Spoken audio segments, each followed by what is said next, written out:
Good afternoon. Hope you're gonna stay awake now in this session.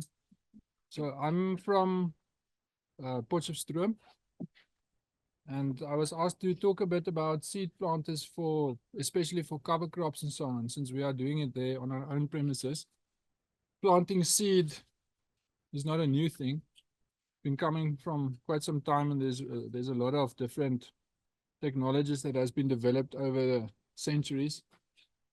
So in my definition, a planter that must be able to plant seed must do two things mainly. The one is it must get the correct amount of seed. You must get the correct amount of seed in, and so that's the one component, correct amount of seed, and then in a favorable environment in the soil where it can germinate. So that's why you have the seed meter is the one main component of a planter, and the other main part of the planter is what puts the seed into the soil. So when I started in 2006, around about at working at Piquet Implements as a design engineer down in the Western Cape, Piquetburg, the first thing that I was introduced to was the minimum soil disturbance principle, which meant for us you shouldn't plow anymore. So this is a picture of one of the first Tine implements that I encountered there. You'll see the soil opener is like just like a tine opening the soil. There's not a lot of discs or anything. Almost simultaneously or just soon afterwards, the permanent soil cover principle came in, and we had to start working with all that mulch on the soil. So this is just the basic components of a typical tine. This is a Osplow tine. It's an Australian machine. So you see there, that's what opens the main soil opening component. And then you've got this part here that puts the seed in. Usually they put the fertilizer behind the tine to get it a little bit lower than the seed. And then your press wheel must firm and close the little trench and firm the seed again. And then you have a mechanism here that the whole thing can go up and down so that it can follow the ground, the soil contour, and yeah, that's just the depth control mechanism. Soon afterwards, the disc planters started to get more popular because they can handle the mulch better. So a lot of the wheat farmers back then started to look into getting disc planters, and that's one of the Piquet disc planters that I was involved in the design that at that point. It's a air seeder, that one.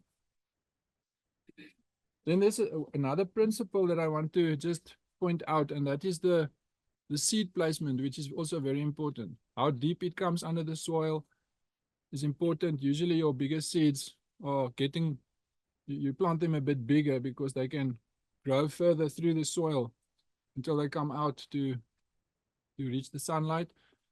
Your moisture is important. It's usually moisture is more the deeper the deeper you go. And then also the firming of the seed. Maybe I'm saying something that all of you know, but the soil draws up with capillary action water from the deeper levels up. Usually in the night it comes up, in the day the sun dries the top layers again. So if your soil is too loose and there's too much air in there, then the capillary action cannot pull your water up. So you want to press that soil nicely around the seed so that the soil can draw up the moisture. Then the third principle was diversify your crops. Most farmers at that point started with normal crop rotation. In the Western Cape, it was wheat, canola, or what else? Medics is a type of almost like a clover thing. And then up here, it's maize, sunflower, soybean, usually cash crops that are just rotated. So lastly, it was the permanent soil, roots in the soil, and that's where cover crops came in. Just to show you a few examples of what we had to try and get the planters to get right. This is a Piquet maize planter where this is actually in Brits where I took this photo, or these photos, and he's planting maize into his wheat stubble. Same farmer, he borrowed a Piquet no-till fine seed planter and planted oats into his lucerne in the autumn, and he took off a nice oats crop there. And then in the summer, when the spring, the lucerne just continued to grow. So yeah, that was a nice extra crop that he took off there, utilizing the extra nitrogen in that soil for his oats. This is quite a high-end disc planter, no-till disc planter unit that I show here. It's an Apache. It's a very expensive, big, heavy machine. And you can see it's a little bit more complicated than the tine planters. You have this this disc here that opens a little trench for the fertilizer that you sometimes or usually a little bit offset for disc planters from the seed unit here. So it's maybe 50 or 100 millimeters to the side. Then you get this coulter here with a primary purpose to cut through the thick mulch that you started to get on these no-till fields. And then here's your discs that it's a V opener, two discs running together, and I open a small V slot in the soil. These wheels are just for depth control, and this is your closing and firming wheel at the back. So you will notice there's a lot of wheels and turning stuff there, and I'll get to some of the advantages and disadvantages, but there's a lot of ball bearings there, if I can just mention that so long.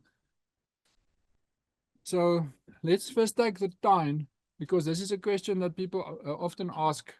Yeah, but must I buy a tine planter or a disc planter if I want to do a little bit of no-till? So let's take the tine first and then look at the advantages. This is general, so it's not on every farm the same or every type of soil, but generally tines are better in compacted soil. It goes deeper and it breaks and cracks the soil, which a disc don't really do. It's usually better in sandy soil. It's loosening up the soil a bit. Sand has a lot of compaction. It's cheaper most of the time since there's less ball bearings and hubs and things that have to turn. It's a simpler design, and also inside the trench or that little furrow where you want to plant your seed, there's always a little bit of loose soil there that's nice for germination of seeds. You can get with some disc planters that it's a very clean, can I say, there's not a lot of loose material in there that can be less nice for germination. Then the disadvantages of tines is that it has more soil disturbance, and that can also cause more weeds to germinate and so on. It clogs up easier with mulch. So if you have a lot of stubble on the field, you can have a big rake going over your field and rake all that stuff together. So that can be a disadvantage. Tines usually run deeper than discs, so they are also more heavy on fuel consumption.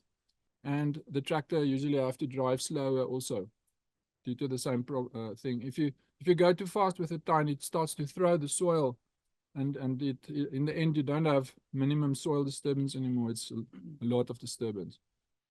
Then discs. Discs are usually better in mulch since they are turning, so there's not that raking action. In clay soil, they perform better under wet conditions because you can put scrapers on discs. So as the disc turns, it just scrapes the mud off. They are faster. The discs don't go in as deep as tine, so you've got less fuel consumption, and it's also usually more accurate with the seed depth since the disturbance is so little. And then disadvantages, it's expensive with all those ball bearings and hubs and so on, and also if you have to do repairs or maintenance on those planters, can become very expensive. The design, as you saw on that other slide, is more complicated, so you must understand better and know how to set up the thing very well. Otherwise, you can make a few mistakes. In some instances, a V opener can actually cause a little bit of compaction in sand due to the sideward pushing when it goes through the soil. So you can get some compaction there, and then it's not very good in hard or stony soil. Then it just runs on top. Don't want to go in. In the Western Cape, we had a lot of stones there, so tines are still, even until today, it's quite popular. But the disc is also coming along. These are two small scale implements that I've used myself for planting cover crops, no-till. And the question people ask is there a planter that can plant anything from maize to teff, the whole variety of seed sizes? And the quick answer is no, you don't really get that. If you look here at the bottom, I tried to show these are the maize planter, the green line, and the yellow line is for your fine seed planters, and there's an area where they overlap. So you get on your large seeds, you get like maize, faba beans, dry beans, and so on, the really big ones. That can only be planted with a maize type of planter. They've got a seed meter mechanism that can handle those seeds. Your fine seed planter, on the other hand, can go like the really small ones, teff, the different grasses, plantain, lucerne, chicory, those things. And then in the middle, you get a range like sorghum, cowpeas, oats, radish. That's not that small, also not that big. Both those planters can handle those seeds usually. Both of those machines, the one on that side is a no-till fine seed planter, 5-row, and that's specifically made for your smallest seeds, so it can maybe plant this range here, and this one will be able to plant up to there. Unfortunately, there's very few planters that can do the whole range. So what must you choose for yourself? Usually you will look at what other crops you want to plant. If you want to plant a lot of maize for something, then you'll go for the maize planter option. If you don't have that, go for the fine seed planter. You can plant everything from wheat, oats, and all of that until grasses and so on. So let me now get to my own story, now what I'm doing on my own plot there.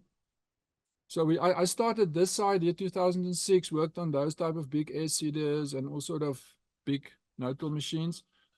And now I'm building small implements. So you might think it's a bit of a downgrade, but I really enjoy my small implements. So my business is Eden Equip, and we focus on small scale farm equipment. So we built everything from we started with maize planters, no-till maize planters, and push models, and pull behind tractors, pull behind quad bikes. And we also went into the cover crop thing and also into vegetable planters. The whole thing started with this planter. It's a push model. I should have put a picture in where a guy is walking behind the planter, but it's like you hold the handles at this height and you just push it, and that wheel keeps rolling and punching every 300 millimeters a hole into the soil and deposit the seed in there. We developed it together with a organization in Lesotho, and it was mainly meant for planting maize, beans, and so forth for subsistence farmers. This is a little bit of the evolution of that planter, and it came over quite a few years. You don't start with a final product. This was my first trials that I planted in Potchefstroom with a Arakas planter. We call it Arakas. It's a Swahili word for fast, because it's the fastest hand planter that you get. You can plant up to like, what is it, almost a hectare of maize in a day with that planter, just one guy pushing it. So here's a mixture of all sorts of things that I tried to plant and got very good results. I think around here is all like cowpeas and dolichos and stuff, sunflowers. Then I've got maize there at the back. Look, there's my head. So you can see that it grew quite well. Here's some sorghum, and I know there was also millet there. Just another photo, but he's standing in a field that it's 1 hectare of oats that he planted using a Arakas planter, and he's living in Graaff-Reinet. And then I started to do interseeding with that planter into my lucerne. So in the oats, I plant some oats into my lucerne to boost my food for my animals during those quiet winter months when the other crops stand still.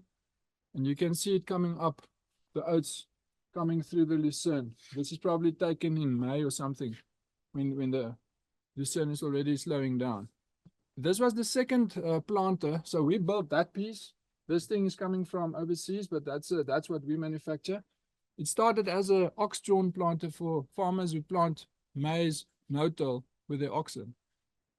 And it wasn't long before we made an adaptation to work behind that tractor. I've used it a lot on my plot in the beginning, and that was also, I used it a lot for cover crops. This picture was of the same planter, but it was taken in Lesotho, where an NGO bought one of those and they planted a bunch of cover crops. This is a summer cover crop there, and you can see. So these are the several adaptations that we made to. There's the tractor there at the bottom. That's the one with the ox there on the top. That was the first one.